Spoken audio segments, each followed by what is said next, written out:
This is a show about poetry, about people who write poems, and today we're going to do a series of poems by different authors: Edgar Allan Poe, Ernest Lawrence Thayer, and what I am trying to do in this series of poems is to bring you the feeling that the authors of these poems were trying to put on paper.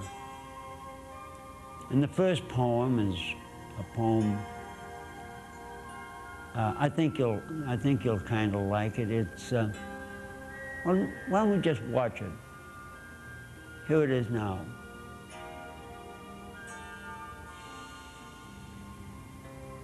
Once upon a midnight dreary, as I pondered weak and weary over many a quaint and curious volumes of forgotten lore, as I nodded, nearly napping, suddenly there came a tapping as of someone gently rapping at my chamber door. "'Tis a visitor," I muttered, tapping at my chamber door. Only this and nothing more. Distinctly I remember 'twas in the late December, and each separate dying ember wrought its ghost upon the floor. Eagerly I wished the morrow, vainly I sought to borrow from the book surcease of sorrow, sorrow for the lost Lenore, and the rare and radiant maiden whom the angels named Lenore, nameless here forevermore. And the silken, sad, uncertain rustling of each purple curtain filled me with fantastic terrors never known before. And to stop the beating of my heart, I kept repeating, "'Tis some visitor entreating entrance at my chamber door. Some late visitor entreating entrance at my chamber door. Only this and nothing more." Presently my soul grew stronger, hesitating then no longer. "Sir," I said, "or madam, truly, your forgiveness I implore. But the truth is, I was napping, and you came so gently tapping, and so faintly you came rapping that I scarce was sure I heard you. Here I opened wide the door. Darkness there, and nothing more. Deep into the darkness peering, long I stood there, wandering, fearing, doubting, dreaming dreams no mortal ever dared to dream before. But the silence was unbroken, and the stillness gave no token, and the only word there spoken was the whispered word, "Lenore." This I whispered, and an echo murmured back the word, "Lenore." Merely this and nothing more. Back into my chamber turning, all my soul within me burning, soon again I heard a tapping, somewhat louder than before.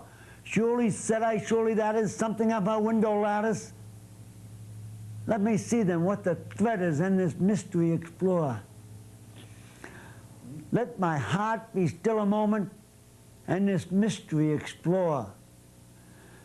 'tis the wind and nothing more. Open wide I flung the shutter. There were many a flirt and flutter. In there stepped the stately raven of the saintly days of yore.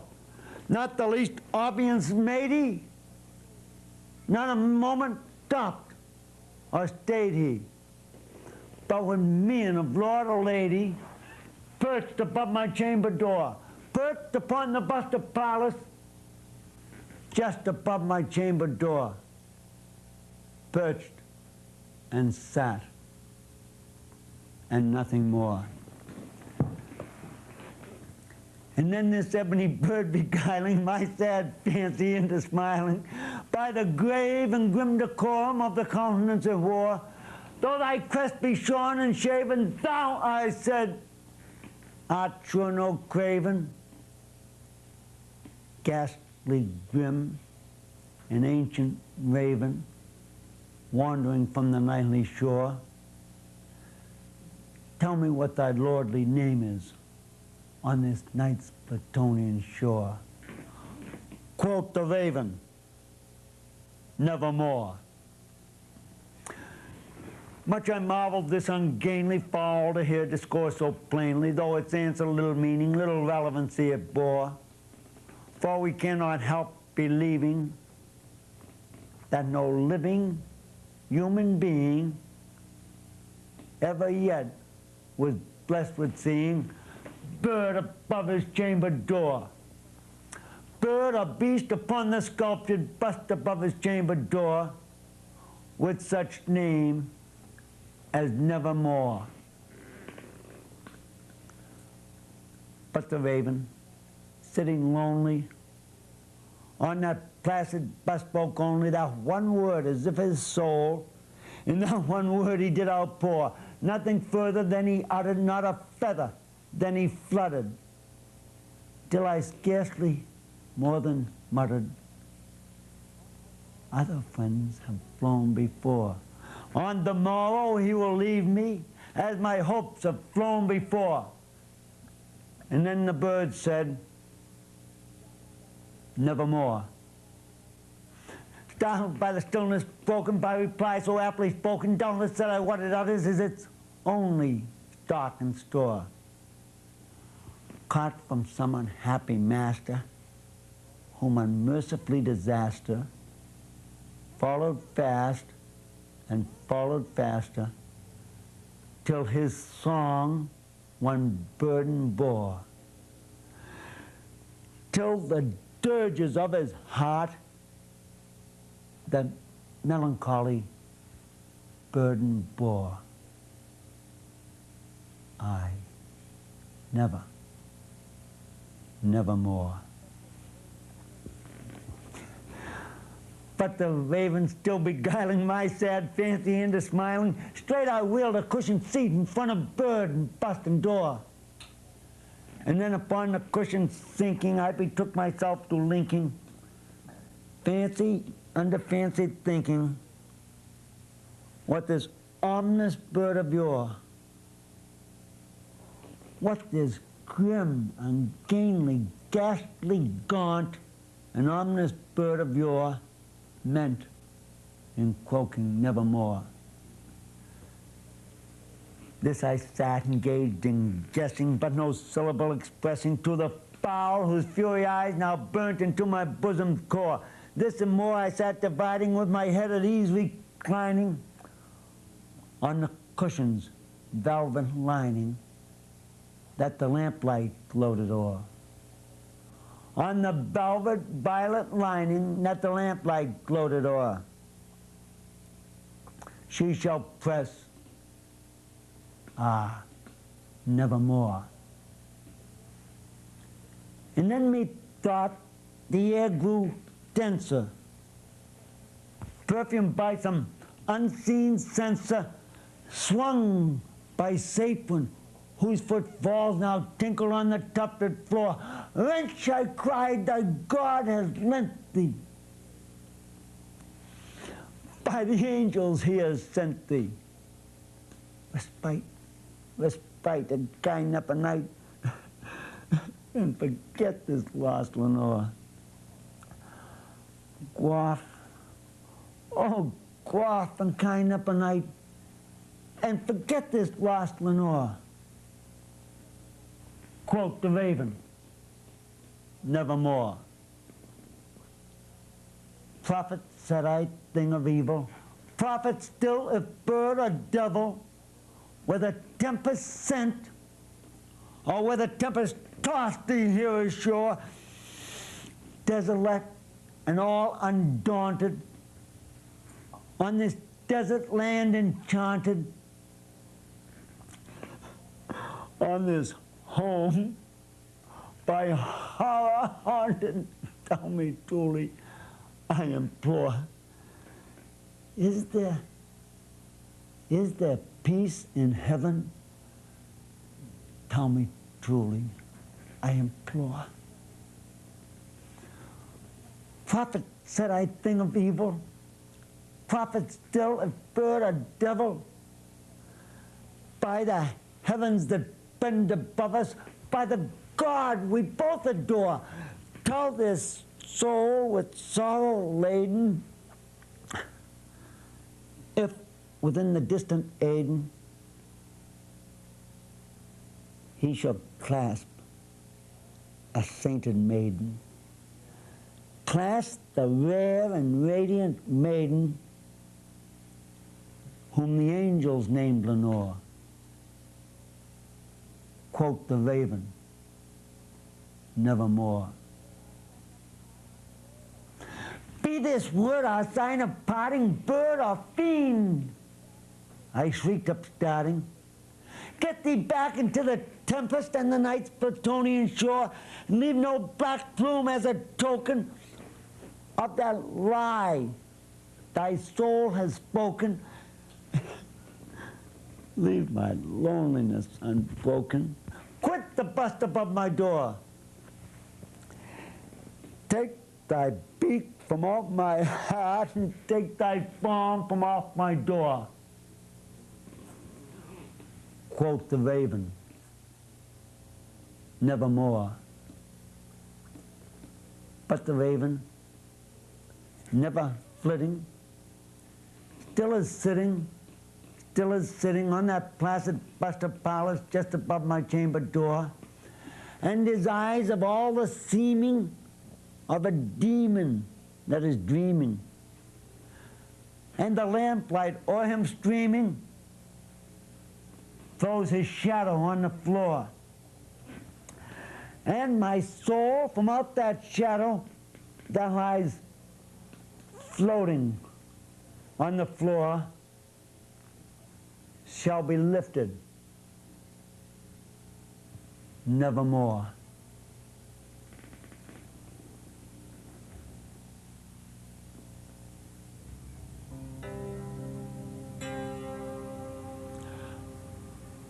Oh God, the emotion, the emotion, the ability for Edgar Allan Poe to create poetry with such feeling and such emotion. Absolutely magnificent, magnificent. And the feeling he brings out in his poetry is just powerful. It's so powerful.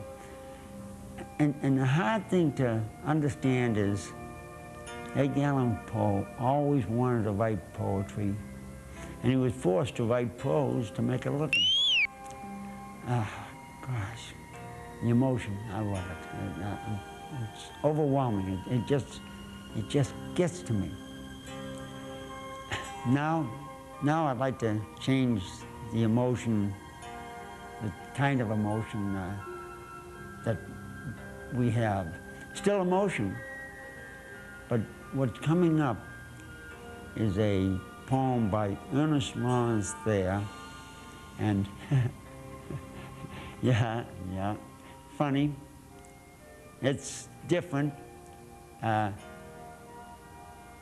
There's a lot about it, and I just hope that it kind of makes you chuckle. So let's watch Casey at the Bat by Ernest Lawrence Thayer. It seemed extremely murky to the Mudville nine that day, for the score stood 2-4 with about 1 inning left to play. So when Cooney died on second and Burroughs did the same, a pallor reeked the features of the patrons of the game. Now a straggling few got up to go, leaving there the rest with hope which springs eternal within the human breast. And they thought, if only Casey could get a whack at that, they'd put up even money now with Casey at the bat. But Flynn preceded Casey, and likewise so did Blake. Now the former was a puddin', and the latter was a fake. So on that stricken multitude, a deathly silence sat, and there seemed little chance of Casey's getting to the bat. Hey, but Flynn let drive a single, to the wonderment of all. And the much despised Blakey, he tore the cover off the ball. And when the dust had lifted and they saw what had occurred, there was Blakey, safe at second, and Flynn was hugging third. So from that frightened multitude, there come a joyous yell. It rumbled on the mountain tops and rattled o'er the dell. It struck upon the hillside and rebounded on the flat. 'Cause Casey, mighty Casey, was advancing to the bat. Now there was ease in Casey's manner as he walked up to the plate, and there was pride in Casey's bearing, and a smile on Casey's face. And when responding to the crowd, he lightly doffed his hat. No stranger in the crowd could doubt. Sure, it was Casey at the bat. Now 10,000 eyes were on him as he rubbed his hands in dirt, and 5,000 tongues applauded when he wiped him on his shirt. And when the writhing pitcher ground the ball into his hip, defiance gleamed in Casey's eyes. A sneer curled Casey's lips. And now the leather-covered steer came hurtling through the air, and Casey stood and watched in haughty grandeur there. Close by the dirty batsman, the ball unheeded sped. "'Tain't my style," said Casey. "Strike one," the umpire said. And from the benches black with people there came a muffled roar, like the pounding of the storm waves on a stern and distant shore. "Kill him! Kill the umpire!" someone shouted from the stands, and it was likely that they'd killed him had not Casey raised his hand. With a smile of Christian charity, great Casey vicious shone. He stilled the rising turmoil. He made the game go on. He signaled to the pitcher, and again the spheroid flew. But Casey still ignored it, and the umpire said, "Strike two!" "Forward!" cried the maddened thousands, and the echo answered, "Forward!" But one scornful look from Casey, and the audience was awed. They saw his face grow stern and cold. They saw his muscles strain. They knew that Casey wouldn't let the ball go by again. Now the sneer was gone from Casey's lips. His teeth were clenched in hate, and he pounds with cool vengeance his bat upon the plate. And now the pitcher has the ball, and now he lets it go. And now the air is shattered by the force of Casey's blow. Oh, somewhere in this favored land, the sun is shining bright, and a band is playing somewhere, and somewhere hearts are light, and somewhere men are laughing, and somewhere children shout. But there is no joy in Mudville. Mighty Casey has struck out.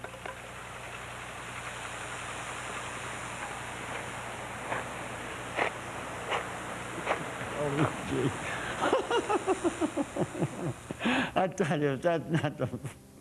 I go stark raving mad. I laugh at that every time I watch it, and you know, it's called America humor, whether it's Ernest Lawrence there or Bennett Cerf, you know, humor is humor and it's funny. And as with all poets, the life of, the story of Ernest Lawrence Thayer is a fascinating one. He's quite a life history, and what inspired him to write that poem is, I tell you, and there's a little bit of bigotry in here, and it's hard to see sometimes, but by golly, that's funny. And I want to do another one for you, not on the show, but sometime I want to do Casey's Revenge, and you'll love that one too. But when we talk about humor, we laugh, right? There are also some sad things in life. And this next poem, in a way, is very, very hard. But you gotta consider it real serious. And there's too much truth in here and an awful lot of sadness. But if you want to pay attention, and pay attention well, please learn something from the next poem. It's written by Anonymous. It was published in papers throughout the United States and signed Anonymous.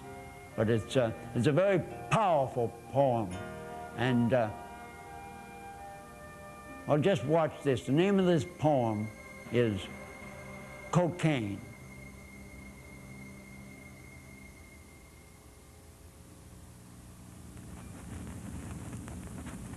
My name is Cocaine. Call me Coke for short. I came to your country without a passport. Since then I've made lots of scum rich. Many have been murdered and found in a ditch. I'm more valued than diamonds. I'm more treasured than gold. Try me just once and you'll be sold. I'll make a schoolboy forget his books. I'll make a beauty queen forget her looks.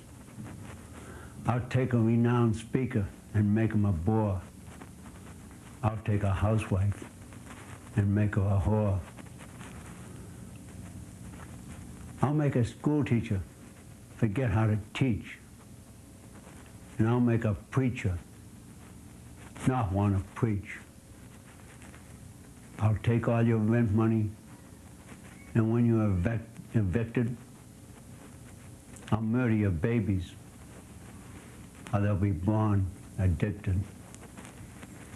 I'll make you rob and steal and kill. When you're in my power, you have no will. Remember, my friend, my name is Big C. When you're under my power, you'll never be free.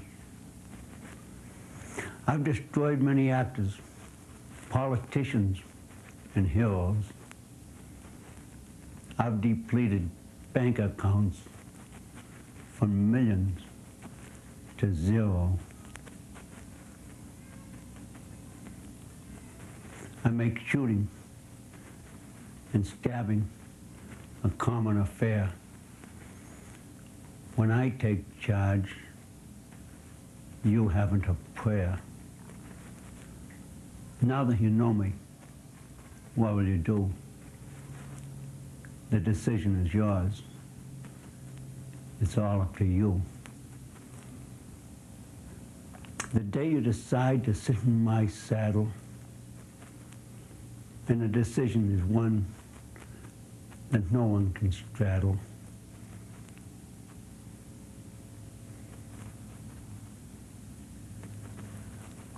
So remember, my friend, and you remember well, when you ride with cocaine, you're headed for hell.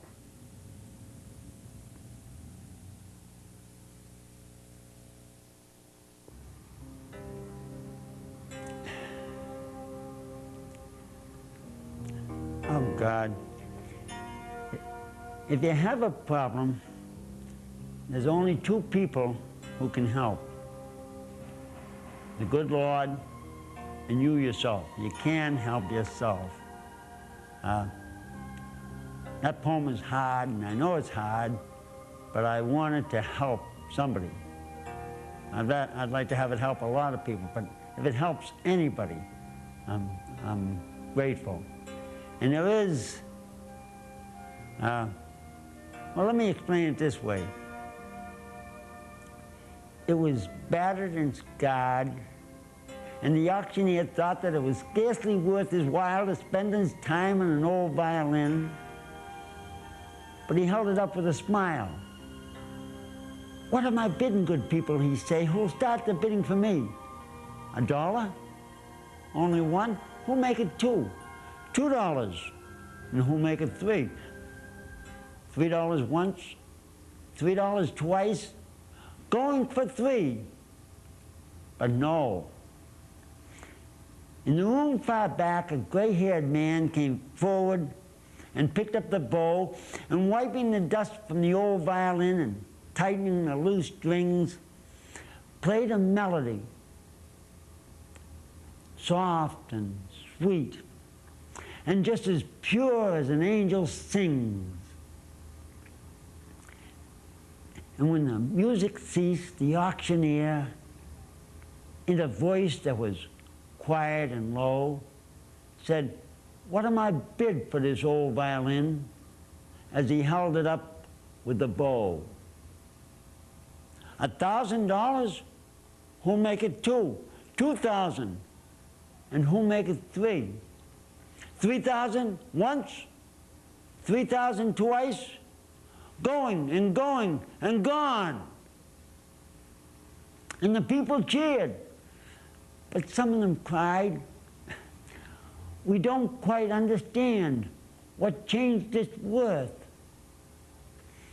Swift came reply, the touch of the master's hand, and many a man with his life out of tune, who is battered and scarred with sin, is auctioned cheap to a thoughtless crowd, much like that old violin. A mess of pottage, a glass of wine, a game, and he travels on. He's going one.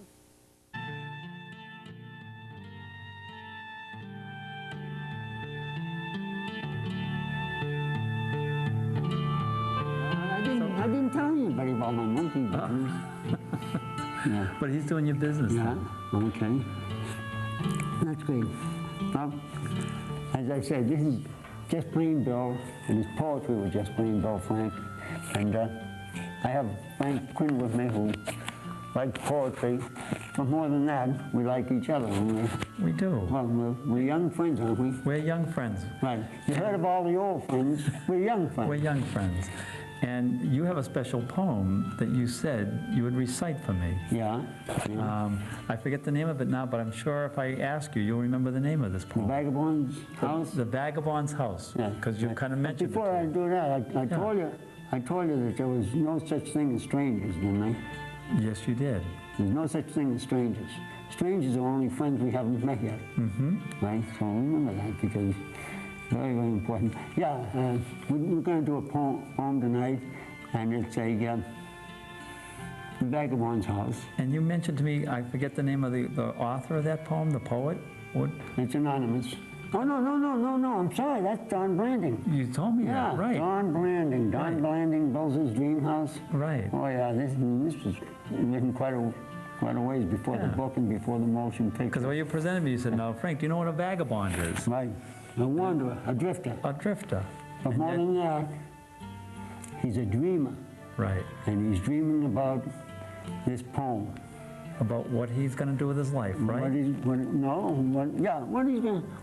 He has his house. He wants to, right. He wants At to some build his point. house. And that's important, because a vagabond is a wanderer. He's a and wanderer. he's going to settle down, and this is what it's going to be. Right. Excellent. I'd love to hear it. Sit down. I'll pay attention, and you can do it. Thank you very much, Bill. Yeah. The Vagabond's House. by Don Blanding. When I have a house, and I someday may, well, I will suit my fancy in every way. I'll fill it with things that have caught my eye as I drifted from Iceland to Molokai. Oh, it won't be correct or in period style. But oh, how I've thought for a long, long while of all the crannies and all the nooks, of all the bookshelves and all the books. A big round table with deep, soft chairs and a Chinese rug at the foot of the stairs. Ah, it's an old, old rug from Fa Chao Wan that a Chinese princess once walked on. And my house will stand on the side of a hill by a slow, broad river, deep and still, with a long, tall pine on guard nearby where birds can sing and storm winds cry. A flagstone walk with lazy curves will lead to a door where a pan head serves as a knocker, like a vibrant drum that will let me know when a friend has come. And the door will creak as I open it wide to welcome you to the cheer inside. And I'll have good friends that will sit and chat, or only sit when it comes to that by a fireplace where the fir logs blaze and the smoke rolls up in a weaving haze. And I'll have a woodbox, scarred and rough, for leaves and bark and odorous stuff like resinous knots, cones and gums to throw in a fire when winter comes. And I hope that a cricket will stay around, for I like its creaky, lonesome sound. And I'll have driftwood powder to throw in the logs, and a shaggy rug for a couple of dogs. Boreas, winner of prize and cup. And Mickey, a lovable gutter pup. Thoroughbreds, both of them, right from the start. One by breeding, and the other by heart. And there are times when only a dog will do as a friend when you're broken, sad and blue. And the day's all long, but he won't care if you break and cry and gripe and swear, for he'll let you know as he licks your hand that he's downright sorry and he understands. And on a bench, I'll have a box inlaid with dragon plaques of milk-white jade for my own particular brand of cigarettes brought from the Pharaoh's land. And a cloisonade bowl on a lizard skin just to flick my cigarette ashes in. And a squat blue jar for a certain blend of pipe tobacco that I'll have to send to this quaint old chap that I chanced to meet in his fusty shop on a London street.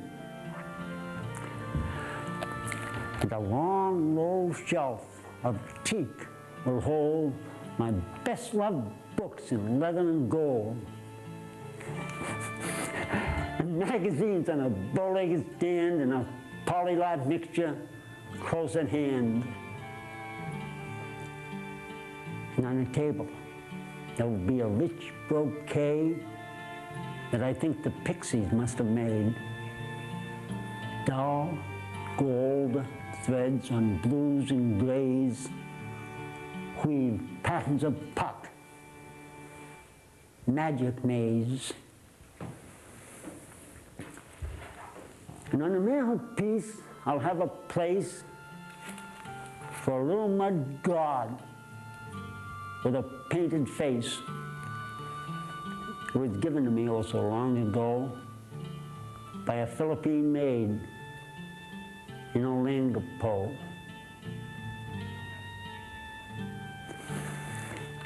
And there, within a lazy reach, I'll have a bulging bowl of Indian beach filled with things that are good to munch, like hickory nuts that crack and crunch, big fat raisins and sun-dried dates, and curious fruit from the Malay Strait, maple sugar and cookies brown, and good hard cider to wash them down, wine-sapped apples that are pick of the crop, and ears of corn to shell and pop, with plenty of butter and lots of salt. You don't get filled, it's not my fault. And there, where the shadows fall, I've planned to have a magnificent concert grand with polished wood and ivory keys for wild discordant rhapsodies, for wailing minor Hindu songs, for Chinese chants and clanging gongs, for flippant jazz and lullabies, and movie things that I'll improvise to play the long gray dusk away and say goodbye to another day. Now, pictures. I think I'll have but three. One in oil of a windswept sea with flying scud and waves with white.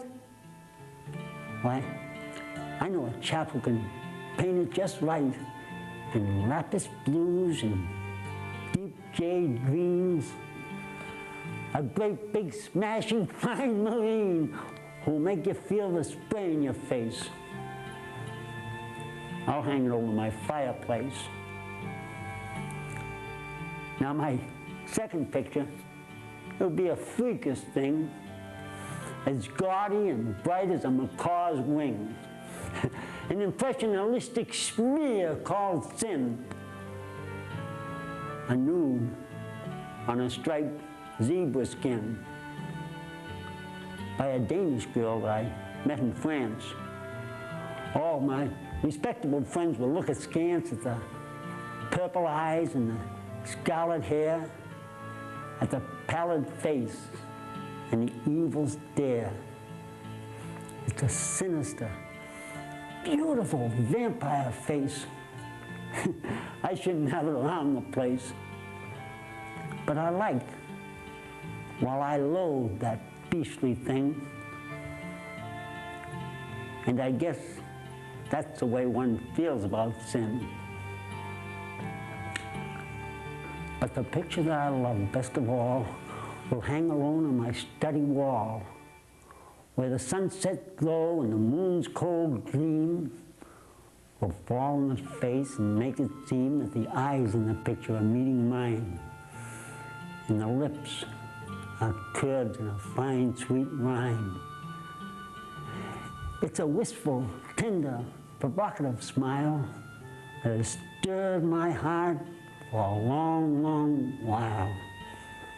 Or it's a sketch of a girl who has loved too well to tie me down to that bit of hell that a drifter knows when he's being held by the soft, strong chain that passion weld.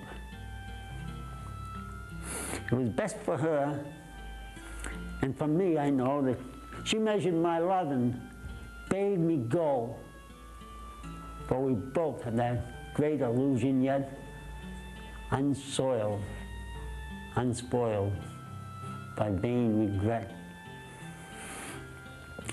And I won't deny that it makes me sad to know that I've missed what I might have had.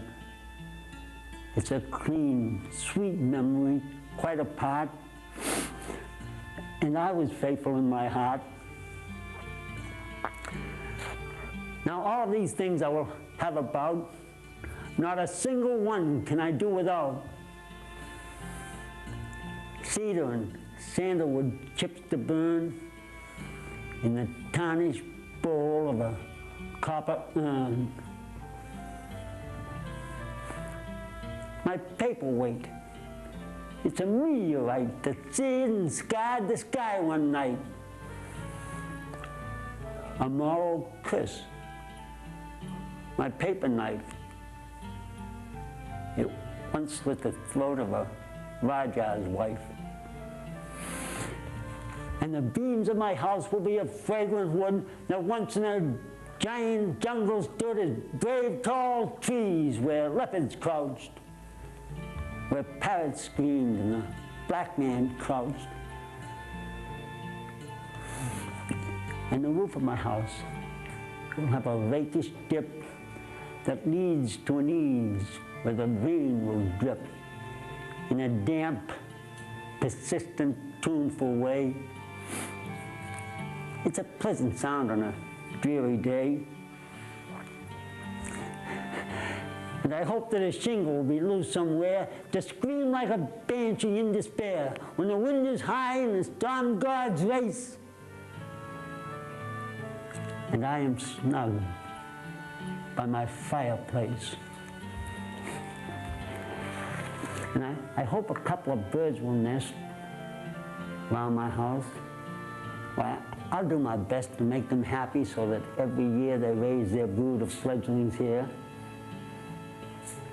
And when I have a house, I'll suit myself, and I'll have what I call my condiment shelf, filled with all manner of herbs and spice, curry and chutney for meats and rice, pots and bottles of extract rare, onions and garlic, both will be there, soyo and saffron and savory goo, and things that I bought from an old Hindu.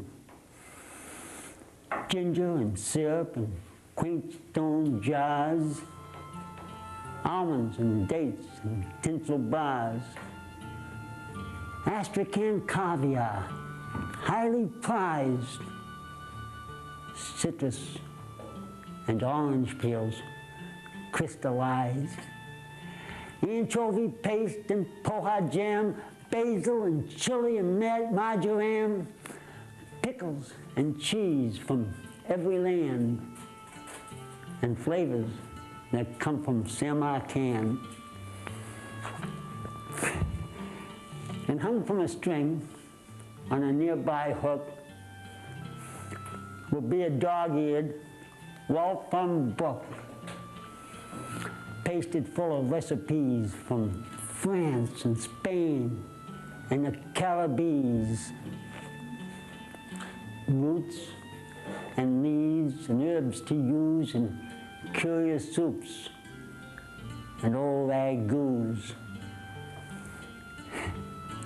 And I'll have a cook I'll name Old Joy, a sleek, fat, yellow-faced Chinese boy who can roast a pig or mix a drink. You can't improve on that, I think. And on a gray stone hearth, I'll have a mat for a yellow, swaggering cat with a war-scarred face from 1,000 fights with neighbors' cats on moonlight nights. A wise old Tom who can hold his own and make my dogs let him alone. And I'll have a window seat, broad and deep, where I can sprawl and read and sleep. With the windows placed so I can turn and watch the sunset blaze and burn beyond high peaks that scar the sky like bare wolf fangs that defy the very gods. I'll have a nook for a savage idol that I took from a ruined temple in Peru. A demon chaser named Manchu, who will guard my house by night and day and keep all evil things away. Pewter and bronze and hammered brass, old carved wood and gleaming glass, candles and polychrome candlesticks, peasant lamps and floating wicks, dragons in silk on a mandarin suit from a chest that's filled with a vagabond's loot. All of these beautiful, useless things that a vagabond's aimless drifting brings. And when my house is all complete, why, I'll stretch me out on my window seat with a favorite book and a cigarette and a long, cold drink old Joy will get. And I'll look about my bachelor nest while the sun goes zooming down in the west, and the hot gold light will fall on my face and make me think of some heathen place that I've failed to see, that I've missed some way, a place that I've planned to be some day. And I'll feel the lure of it drawing me. Oh, damn, I know what the end will be. I'll go. And my house will fall away, while the mice by night and the moths by day will nibble the covers off all my books, and the spiders weave in their shadowed nooks. My dogs, I'll see that they have a home while I follow the sun, while I drift and roam to the ends of the earth like a chip in a stream, like a straw in a wind, like a vagrant dream. And the thought will strike with a sharp, swift pain that I probably never will build again. This house that I have in some far-off day, oh well, it was only a dream house anyway. And that's the poem, Frank. Bill, thank you. That's quite a poem, quite a story. Yeah, isn't it? This guy is... Excellent. He's quite a dreamer, I would say, huh? Well, you know, as I'm listening to you say this, his dreams are also his memories. Oh, yeah. And what he put in his house are all the things that mattered to him. So all of his experiences from everywhere he's been somehow fit into this house of his. Yeah. Quite the story. Yeah, you know, you take on the persona of this character, right? Right. And I don't know how people, I don't know how you, but to me, I'm him. Mm-hmm. You know? Right. I'm this guy, and you know, I got a bunch of stuff in that old box. It's useless, and I've collected, you know. I'm all wandering all over.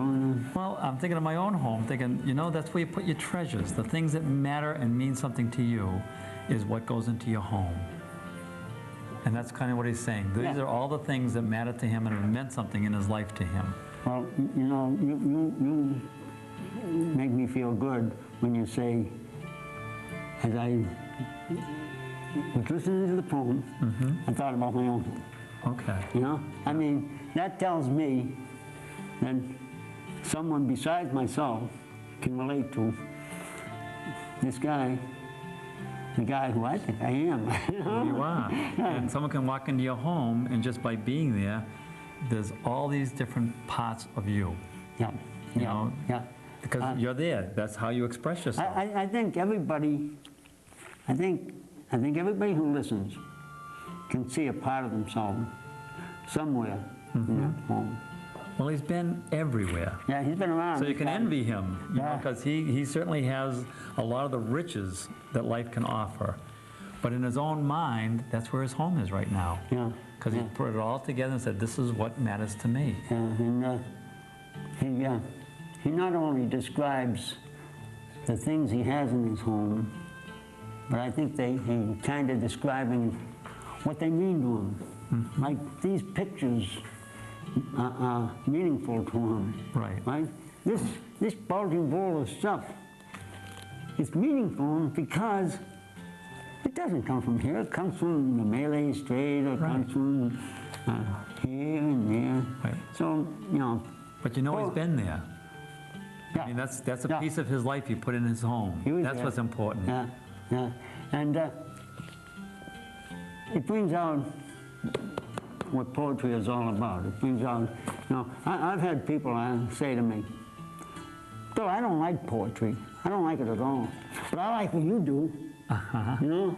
And sometimes there are different kinds of poems. You know, I like different kinds of poems. But the poems that tell a story, well, they reach into your soul, though, Bill. This is more than a story. reach down into your toenails. It does. For every one of us, we take something from it, and it says something to us. It does. That is personal. Yeah, it's very. No? It becomes very, very personal. Yeah. It becomes, well, as I said, as I was reciting this poem, I was this guy. There's no doubt in my mind. Right. I was. You were living his story. Yeah, his story. And I think we've all. No, you've been around the country. You've traveled, and you know what a vagabond is. Now, a year ago, I went out to California on my motorcycle. I'm going out there. Really? Yeah, I'm going out there again in August. Well, I did 10,500 miles. I went down to Key West and then around there on my yeah, my little old Harley. And so you could write your own little story, couldn't you, huh? well, I tell you, You got a load of experiences there. the stories that these guys tell are a little bit more, little bit more than I can do. Well, their horizon may have been a little bit broader, but you've got your own stories, I'm Yeah. sure. Oh yeah, yeah. Half froze to death out there in the middle of March. Yeah. Now, let me ask you, Yeah. because I've certainly heard you recite poetry, Yeah. and it's amazing, because I have no memory at all, and here you are remembering all these. Have you written your own poetry? Some. You've done some of your own writing. Yeah. Well, But, sometime I'd like to nothing hear that was your own. published. Nothing. Doesn't have to well, be I don't published. show it to people actually. Oh, I hide it. I'm a closet poet. Keep it in the closet. Yeah. No way. Oh yeah. No. There's so much good poetry out there. And not only that, but I kind of enjoy bringing other people's Poems to poetry life. To life. And you do that. Well, yeah. I try to as much as possible bring out the meaning of the poet, what the poet was trying to say when he wrote that poem. They're dead now. Some of them are dead now, you know. Right. And you don't know. But the only thing you can do is delve deep into the meaning of each word. And well, you heard the poem about this vagabond. Right. Well, it's funny because we all have such an image of a vagabond Yeah. as a shiftless, wandering type of person Oh yeah. who really has no roots and has no meaning to life. And yet in this story, he speaks to all of us. Not only that, he does speak to us. He speaks But- about us. He speaks about us, exactly. And we can, you know, he becomes part of us, but even more than that, we become part of him. We Right. become part of that poem. There's different parts of it. I mean, just the idea that he wants a nude on a zebra skin, right? Right. And then he says, I know it's wrong, I hate it. I love it, but I hate it. Right. But that's the way one feels about sin. And that's the struggle of human life, though.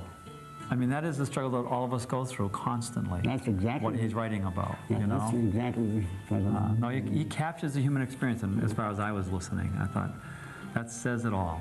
Yeah, but it's fun. It's fun, you know. There are so many poems like that, as you know. You know, because... I will read them, but I'll never be able to recite them because I can't remember them. I don't know how you do it. No, I don't have that good a memory. I get introduced to my family at the breakfast table every morning, so I don't have that good a memory. That's just plain Bill. Yeah, right. Hey, you know, he told me a phone number, and I'll remember it for a minute, 2.5, 3 minutes. But to learn the poetry, you have to concentrate on it. You have to regimentate yourself to learn. I'm going to do some more poetry for Bryant over here. We'll do the Shooting of Dan McGee. We'll do the Facing the Bathroom Floor. We'll do all kinds of them. Some classics. Some of the classics, right? Right. The Cremation of Sam McGee. Well, I did that one, but the Facing the Bathroom Floor is unbelievable. I've heard you do that. Oh yeah. Yeah. And we might even go out on that one. It's a balmy summer evening. And the good crowd is there. That's a preview. Don't give them more than a preview. Give them, okay. Make them come back, Bill. There you We go. want them to come back. You want to see the face in the bathroom floor?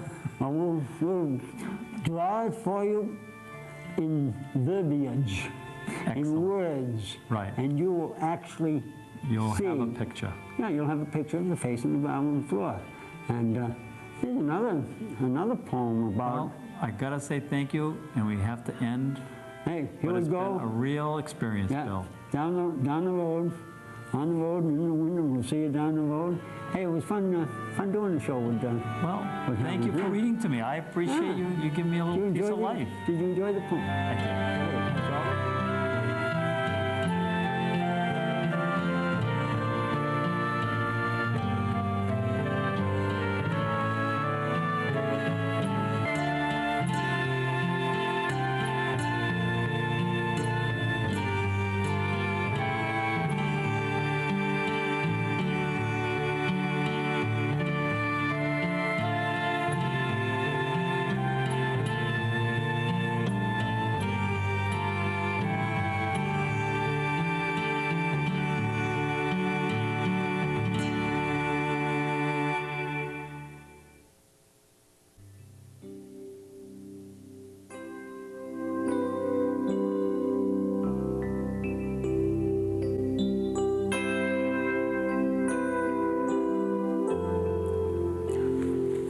Robert W. Service wrote a great many epic poems,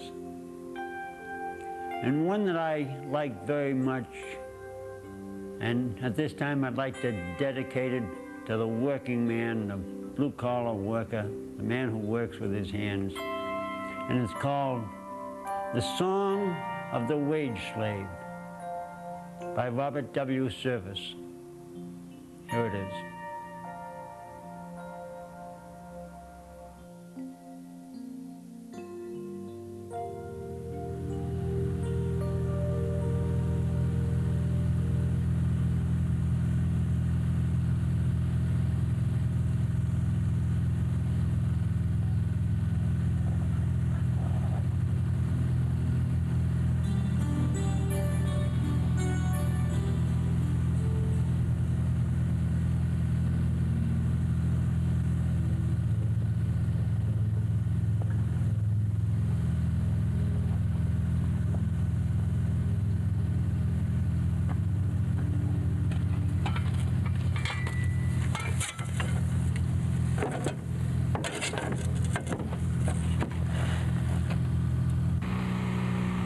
When the long, long day is over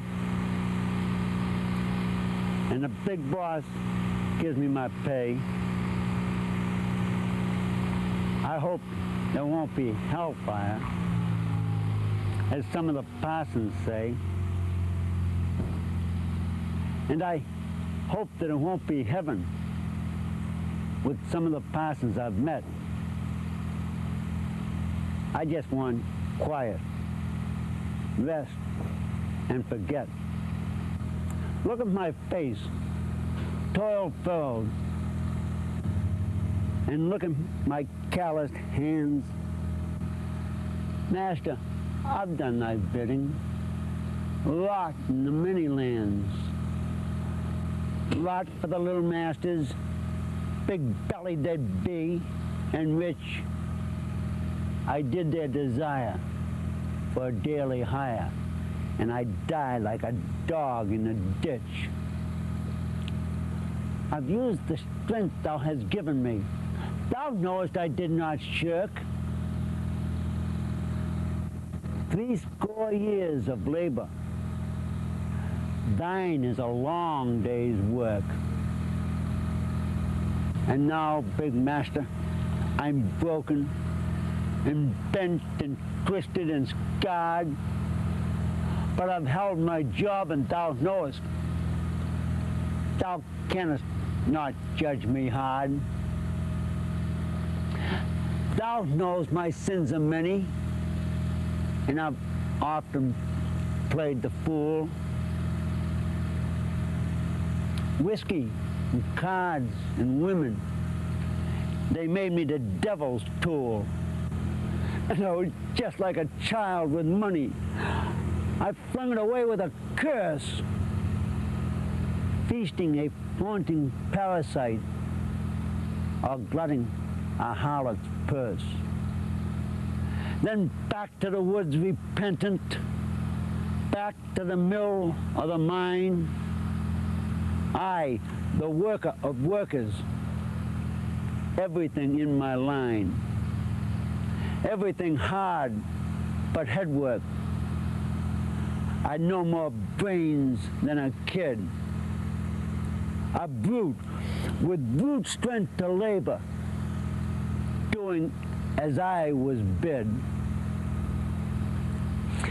Living in camp with menfolk, a loveless and lonely life, never knowing the kiss of a sweetheart, never caress of a wife. A brute with brute strength to labor, and they were so far above, I'd gladly gone to the gallows for just one touch of love. I, with the strength of 2 men, savage and shy and wild, but oh, how I treasured a woman and the sweet, soft kiss of a child. Well, 'tis thou, world, and thou know it. I blaspheme, and my ways be rude, but I've lived my life as I found it, and I've done my best to be good. I, the primitive toiler, half naked and grim to the eyes, sweating it deep in the ditches, swining its dark in the skies, hurtling through the forest, spanning tumultuous streams, deep in the ditch, building o'er me places fairer than dreams, drilling the rock to the ore bed, driving the road through the fens, resolute, dumb, uncomplaining, a man in a world of men. Master, I've filled my contract, wrought in the many lands. Not by my sins will ye judge me, but by the work of my hands. Master, I've done thy bidding, and the light is low in the west. and the long, long shift is over. Master, I've earned it. Rest.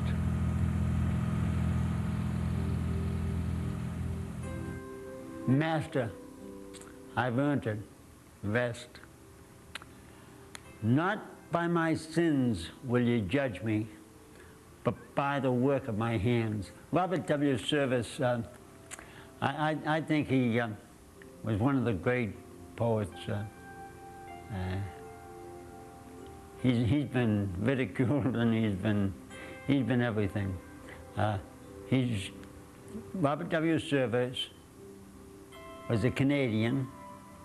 He wrote about the gold rush and people moiling for gold, and so much about the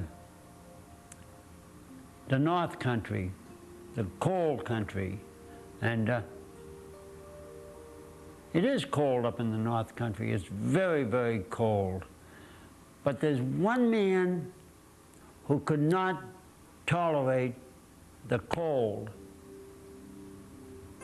He could not tolerate the cold in any way at all. And this next poem, Robert W. Service wrote about the man who could not tolerate the cold. And the poem is The Cremation of Sam McGee by Robert W. Service. And this is it. There are strange things done in the midnight sun by the men who moil for gold. And the Arctic trails have their secret tales, which would make your blood run cold. And the Northern Lights have seen queer sights, but the queerest they ever did see was the night on the marge of Lake LaBarge when I cremated Sam McGee. Now, Sam McGee came from Tennessee, where the cotton blooms and blows. And why he left his home in the South to roam around the pole, God only knows. For he was always cold, but his lust for gold seemed to hold him in a spell.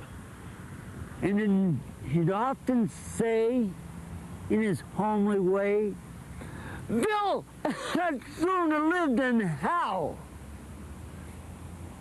Now on Christmas Day, we were mushing our way over the Dawson Trail, and talking it cold through your pocket's fold, it stabbed like a driven nail. And if our eyes we closed, the lashes, they froze, till sometimes we couldn't see. And it wasn't much fun, but the only one to whimper was Sam McGee. And late that night, we were packed in tight in our robes beneath the snow. And the dogs were fed, and the stars overhead were dancing heel and toe. And he turned to me, and Bill, says he, I'll cash in this trip, I guess. And if I do, I'm asking that you won't refuse my last request. Well, he looked so low that I couldn't say no. And he says in kind of a moan, it's as cursed cold and it's got right hold and I'm chilled clean through to the bone. Yet it ain't being dead that's my awful dread. It's the icy grave that pains.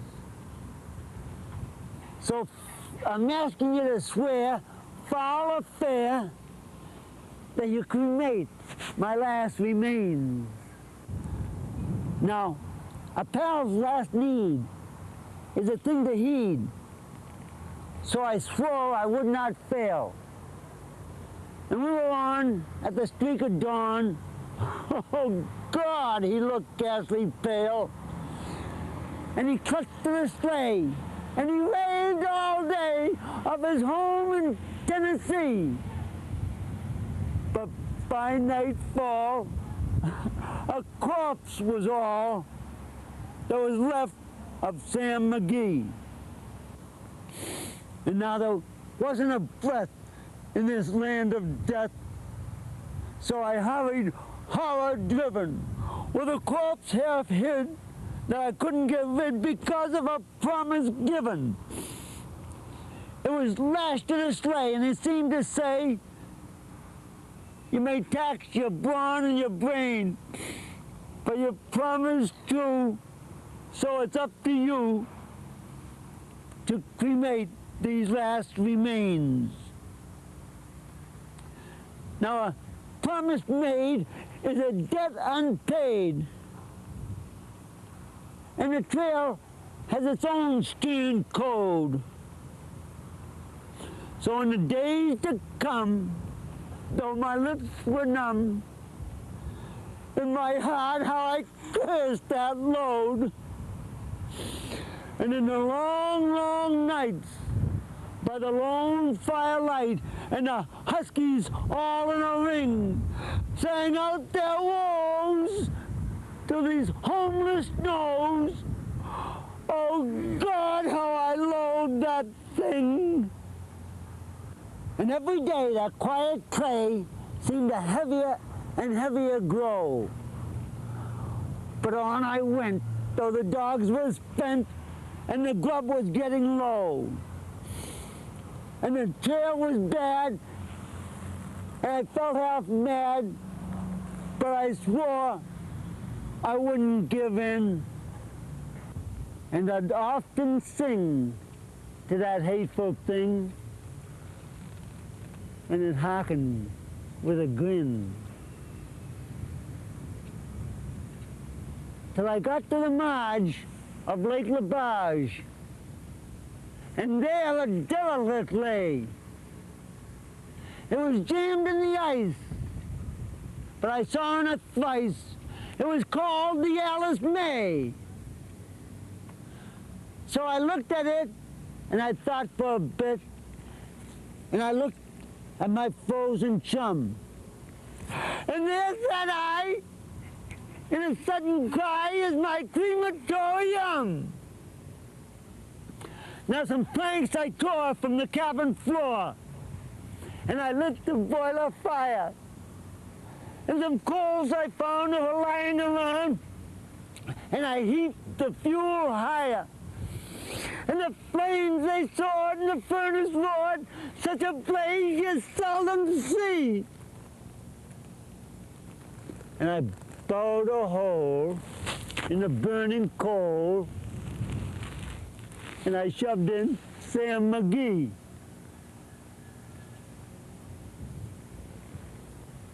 Then I took a hike, for I didn't like to hear him sizzle so.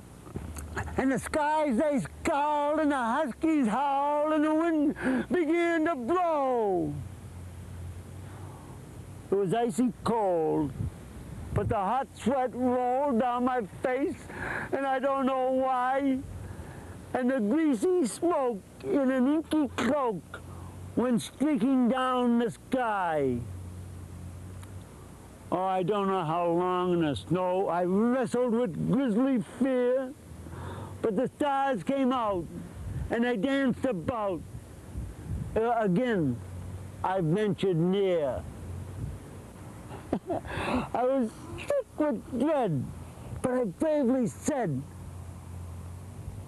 it's time I peeped inside, for I guess he's cooked, and it's time I looked.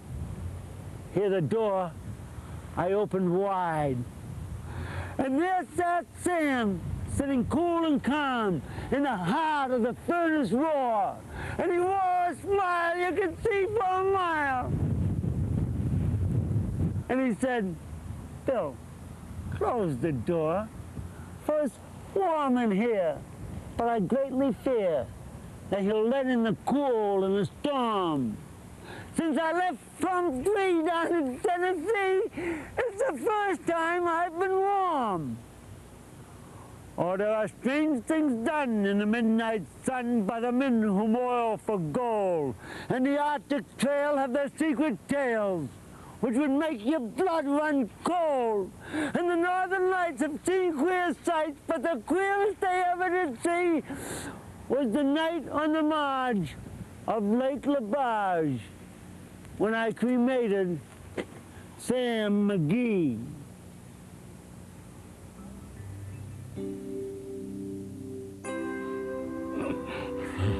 That's funny. You tell me that Robert Service didn't have his tongue in his cheek when he was writing that poem. I think he's just pulling the audience leg something awful. Sam McGee came from Tennessee, where the cotton blooms and blows. Oh yeah. It's the first time he was warm. Yeah, I mean, it's warm in that oven. You better believe it. Oh, that's kind of funny. But Robert W. Service wrote many, many poems like that, all about the North country. It's a hard country, and the mother's a bloody brood, and the icy arms hold hidden charms. Oh, for the greedy, sinful and lewd. That's Robert W. Service. He knows how to write some epic poetry that tells a story. And there was another man, much like Robert W. Service, who wrote much epic poetry and poetry that tells a story. The next poem is a poem about two men who hated each other. And, well, let's just watch it. This is the Ballad, I'm sorry. It's the Ballad of East and West by Rudyard Kipling. Let's show it. This is the Ballad of East and West by Rudyard Kipling. Or east is east, and west is west, and never the twain shall meet, till earth and sky stand presently on God's great judgment seat. And there is neither east nor west, nor border, nor breed, nor birth, when two strong men stand face to face, though they come from the ends of the earth. Now Kamel was out with 20 men to raise the border side, and he lifted the colonel's mare. She was the colonel's pride. He lifted her out of the stable door between the dawn and day, and he turned the cockins on her feet, and he rode her far away. Now up and spoke the colonel's son, who leads the troops and guides. Is there never a man of all my men who knows where Kamel hides? And up and spoke Muhammad Khan, the son of the Rais Ladar. If ye can track the morning mist, you'll know where his pickets are. At dusky Aries and El Azari, by dawn he's in Bon Air. But he must go by Fort Baluk for his place to fare. So if ye can gallop to Fort Baluk as fast as the bird can fly, by the favor of God you'll cut him off ere he reach the tongue of Jagai. But if he should win the tongue of Jagai, swiftly turn ye then, for the length and the breadth of the grisly plain is sown with Kamel's men. Or there's a rock to the left and a rock to the right and a low lean thorn between, and ye can hear a breech bolt snick where never a man is seen. Now the colonel's son has taken a horse, and a raw, rough dun was he, with a mouth of a bell and a heart of hell and a head of a gallows tree. Now the colonel's son to the fort has won, where they bid him stay and eat. But he on the trail of a border thief, he sits not long in his meat. So it's up and away from Fort Ballook as fast as he can fly, till he is aware of his father's mare in the gut of the Tonga-Jagai. Till he is aware of his father's mare with Camel upon her back. And as soon as he spies the whites of her eyes, he made his pistol crack. He fired once and he fired twice, but the whistling ball went wide. "You shoot like a soldier," shouted Camel. "Now show if you can ride." So it's up and over the Tonga-Jagai, as blown dust devils go. The Dunya went like a stag of 10, and the mare like a barren doe. Now the Dunya pulled against his bit and slugged his head above, while the mare, she played with her snaffle bar, as a maiden plays with a glove. Or there's a rock to the left and a rock to the right and a low lean thorn between. And thrice he's heard a breech bolt snick, and never a man was seen. Now they'd ridden the low moon out of the sky, and their hoofs beat up the dawn. The Dunya went like a wounded bull and the mare like a new risen fawn. Now the Dunya fell in a watercourse. In a woeful heap fell he. And Camel, he turned the red mare back to pull the rider free. He kicked a pistol from his hand. Small room was there to strive. "'Twas only by favor of mine," he said, "ye rode so long alive. Now there isn't a rock for 20 miles, and there isn't a clump of dirt, but cover a man of mine, with a rifle cocked on his knee. Now if I had risen my bridle hand as I have held it low, the little jackals that flee so fast, they'd be feasting all in a row. And if I had held my head on my breast as I have held it high, the kite that soars above us now should be gored till she could not fly." And lightly answered the colonel's son, "Do good by bird and beast, but count who come for my broken bones before ye make a feast. If there should follow 1,000 swords to carry my bones away, it'd be like the price of a jackal's meal. It's more than a thief could pay. They'll feed their horses on the standing crop and their men on the garnered grain, and the thatch of their briar will feed their fire when all the cattle are slain. But if you think the price be fair, thy brethren wait to sup. For the hound is kin to the jackal spawn, so howl, dog, and call them up. But if you think the price be high in steel and gear and stack, then give me my father's mare again, and I'll fight my own way back." Now Camel had taken him by the hand and pulled him to his feet. "No talk shall be of dogs," he says, "when wolf and grey wolf meet. May I eat dirt if thou hast heard of me, of deed or breath. But what game of lances brought ye forth to jest at dawn with death?" And lightning answered the colonel's son, "I live by the blood of my clan. So take the mare as my father's gift. By God, she's carried a man." Now the mare, she went to the colonel's son, and she nuzzled against his breast. "We are two strong men," said Camel, "but she loveth the younger best. So she shall go as a lifter's dower, with my turquoise-studded rein, with my broidered saddle and saddlecloth, yes, and silver stirrups twain." Now the colonel's son a pistol drew, and he held it muzzle in. You kick the other from a foe. Would you take the mate from a friend? a gift for a gift, said Kamal, and a limb for the risk of a limb. Thy father has sent his son to me, I'll send my son to him. With that he whistled his only son, who dropped from the mountain crest. He trod the ling like a deer in a spring. He looked like a lance at rest.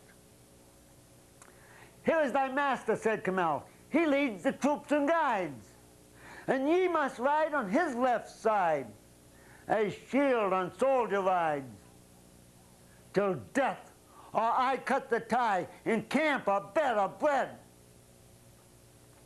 Thy life is his, and thy fate is to guard him with thy head.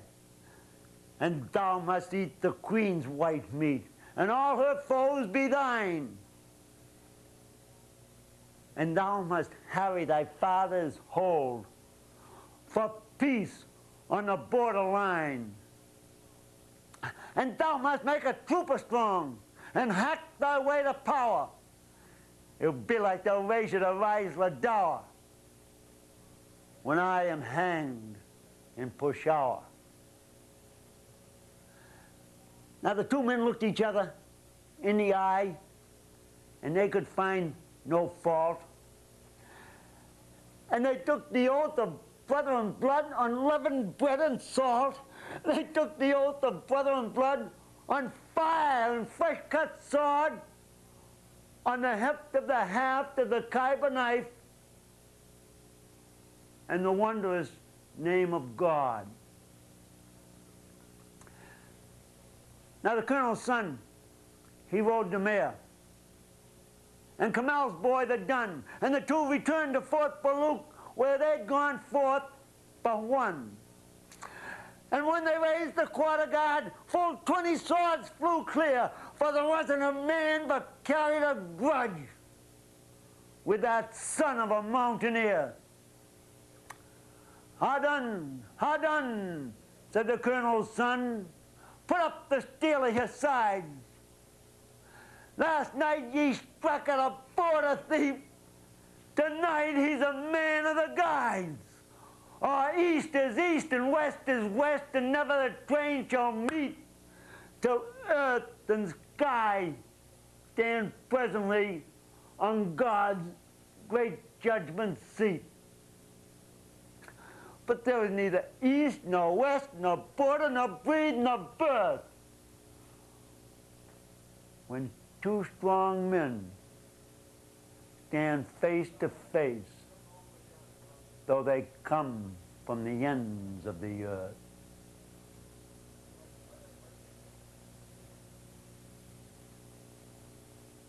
Hi, Dorothy.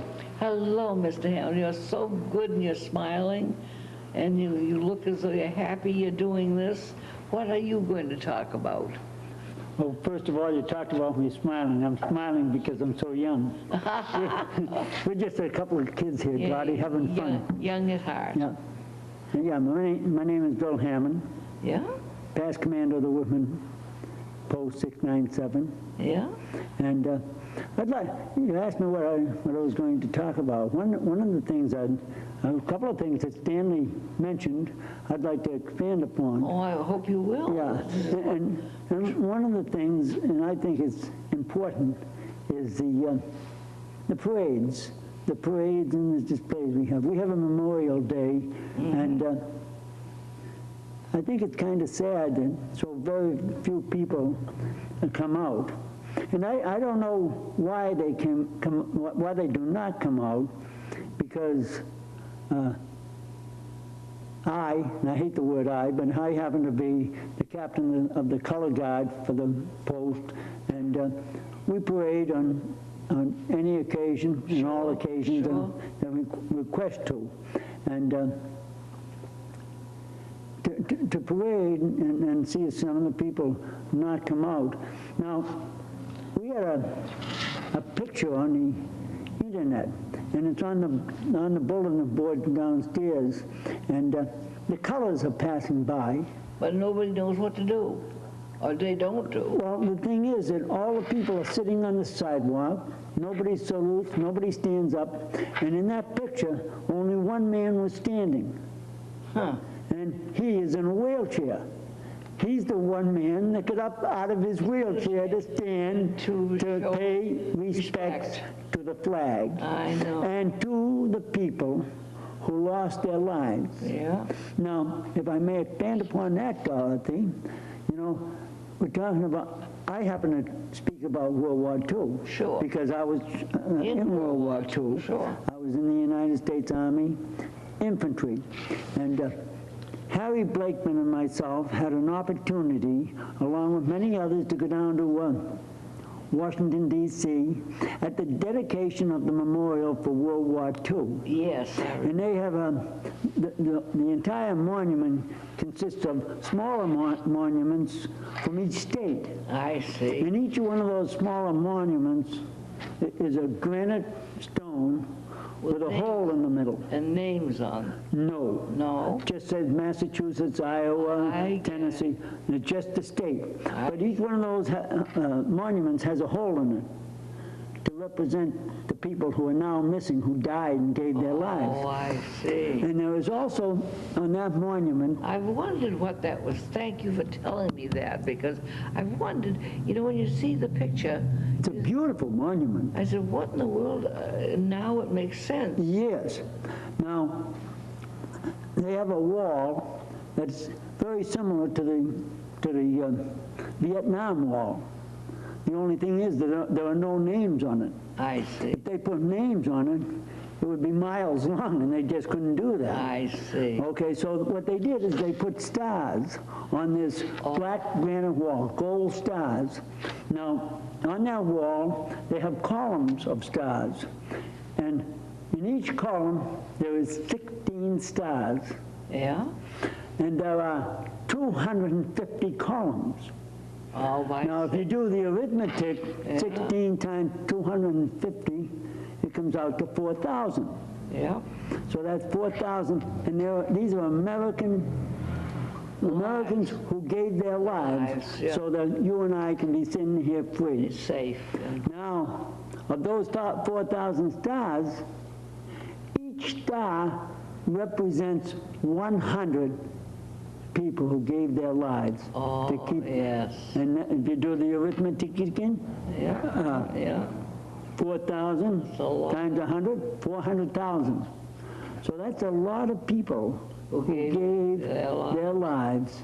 And if you can't go and come out on Memorial Day or Veterans Day, or when these people try to pay respects to the fallen heroes, they gave their life. They gave their all for this country. And to come down and watch the flag go by, not only that, but when the flag goes by, take your hat off, hold your hand over your heart. Just out of respect. Yes, Have Dorothy. you talked to the schools at all about teaching it? Yes, we have. Now, Harry Blakeman, Clint Jenkins, and myself have gone to schools. In fact, today, Dorothy, we just came back from a meeting of the Daughters of the American Revolution, who invited us down to speak to them. And we spent a couple of hours down at their meeting place, and we spoke to them about veterans. Sure. And the three of us are all World War II. Sure, yeah, Now, right. Clint Jenkins and Harry Blakeman, in my book, I know them both, and I know what they've done. Yeah, And right. these two men, in my book, are American heroes. Well, of course they are. Yes, they Just are. as you are too. Thank Because, you. see, when you support something as strongly as you have, and you have done, given your money, given your time, given your life, really, because in a way, when you do all these things, you're giving your life part of it to help out, and that's wonderful. Yeah. Now we're the ones who came through. Yeah. I was in the United States Army. Harry and Clint were both in the United States Navy. Yeah. Clint has medals he'd tell you about when he's on here. How he was on a ship that pulled more American soldiers out of the Pacific Ocean than any other ship. It was great. Right, and that was his job. And we all had jobs. And there's so much that has happened. That's right, that you know about, and nobody, see, the community doesn't know this. I mean, those people that are sitting on the sidewalk, I sometimes feel if I were walking well, I would like to walk up the street and say, get up, get up, get up. There's a teacher and me coming out.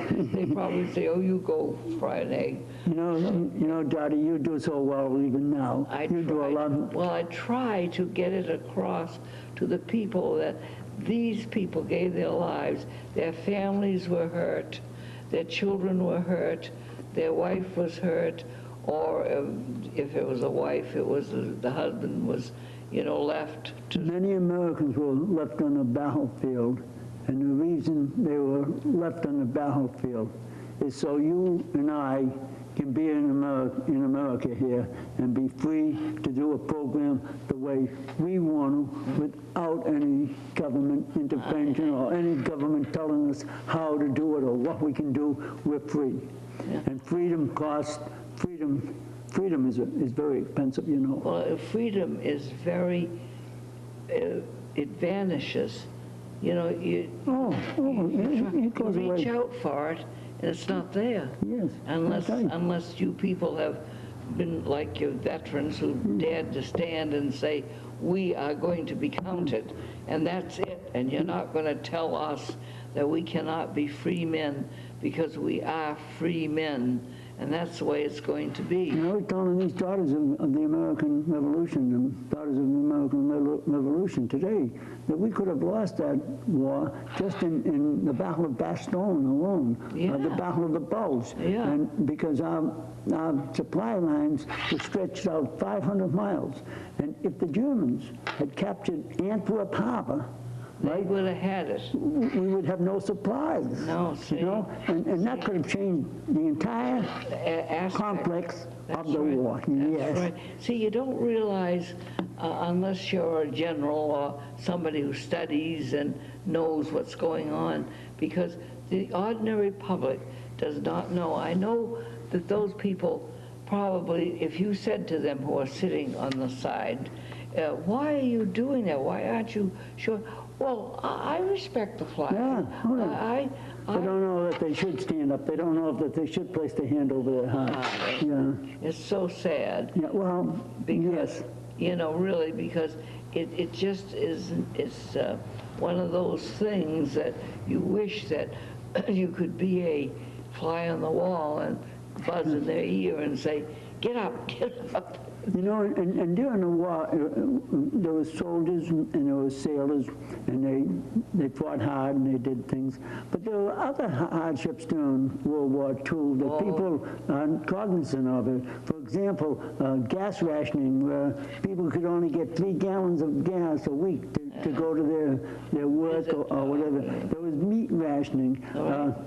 There were families who had multi-children in the service, in my family alone. Yeah. My dad was in the Navy. He was a chief boatswain mate on a cruise in World War I, held the Pacific middleweight champion, and in World War II he went back in the Navy and was in World War I and World War II. Again. The 5 Sullivan brothers, they lost all five brothers. Yeah. War is horrible. War is hell. War is hell. But you have to fight for your freedom. Freedom. Well, when you have people who do not have the same values that you do, and they are not Christian, they are not anything. I mean, you don't have to be a Christian to be a good person. I would never, you know, denigrate that. But I am trying to say that we need to say to people, look, what you do, your body language, your words, your way of talking to your neighbors, it's all important. It all means something. if you do it right. But you've got to do it right, you know, you've got to. How much time do we have, Steve? About another 3 minutes. Okay. Now, we spoke about 400 Americans Yes, losing their lives in World War II. yeah. Sometimes people don't understand 400,000, but they do understand one. Yes, they do. Can I give you a little poem that brings out the Sure, one? of course. And I've done this before many times, but I love doing it, and if we get one more person to hear it, I think it's important. Gloria is And it's very- called, Yes, Gloria, my daughter, who's with the Christian school. I know her well. Looks forward to you three coming Yes. and talking to the children. And you know, the children are very respectful. oh, very respectful. See, they know. But the poem goes like this. It's called Young Fellow, My Lad, and it's written by Robert W. Service. Where are you going, young fellow, my lad, on this gleaming day of May? I'm going to join the colors, Dad. They're looking for men, they say. But you're only a boy, young fellow, my lad. You're not obliged to go. Why, I'm 17 1/4, Dad, never so strong, you know. So you're off to war, young fellow, my lad, and you look so fit and bright. I'm awful sorry to leave you, Dad, but I know I'm doing right. Well, God bless you and keep you, young fellow, my lad. You're all of my life, you know. Don't worry, I'll soon be back to you, Dad. But I'm also proud to go. Why don't you write, young fellow, my lad? I watch the mail each day. I miss you so, and I'm awful sad. It's months since you went away. And I had a fire in the parlor, and I'm keeping it burning bright. Until my boy comes home, I sit into the quiet night. What's the matter, young fellow, my lad? No letter again today. And why does the mailman look so sad and sigh as he turns away? Now I hear him tell that we gained new ground. It was an awful price we paid. God grant, my boy, that you're safe and sound, but I'm afraid. Afraid. Well, they told me the truth, young fellow, my lad, and you'll not come home again. And all the dreams I've had and the hopes that I've nursed in vain. So you passed in the night, young fellow, my lad, but you proved in the cruel test of the bursting shells and the battle hell. My boy was one of the best. So you'll live and you'll live, young fellow, my lad, in the gleam of that evening star, in the wood-nosed wild and the smile of a child and all the sweet things that are. And you'll never die, my wonderful lad. Well, this world is noble and true. For all of our beauty, our hopes, and our joys, we owe to our lads like you. Yeah. That's a beautiful poem, isn't it? Yeah. Did he It's very meaningful. Did he lose a son? Pardon me? Did he lose a son, the one who wrote that? No, in fact, it's very interesting. Robert W. Service was during World War I, was a conscientious objector, Yeah. and his brother was in the infantry, and his brother got killed. And as soon as his brother got killed, right away he listed into the army, became a medic, and went overseas, and was on the battlefield, and was in the real thick of it. And when he got out, he wrote a beautiful book that is called The Rhymes of a Red Cross Man. Oh. And I'm telling you, the poems that are in that book are so beautiful. And so deeply searching. Right. So Dorothy, I want to say thank you for having me. Well, I'm so grateful to you. I'm so delighted that you came, and I can't tell you, young men, enough how much I appreciate being able to let the people know what goes on with the VFW, and that the members do not just retire into a room and sit there in a No, we wheelchair. don't fade away. No, you don't. So thanks, kid. I appreciate you. Come again. Yeah.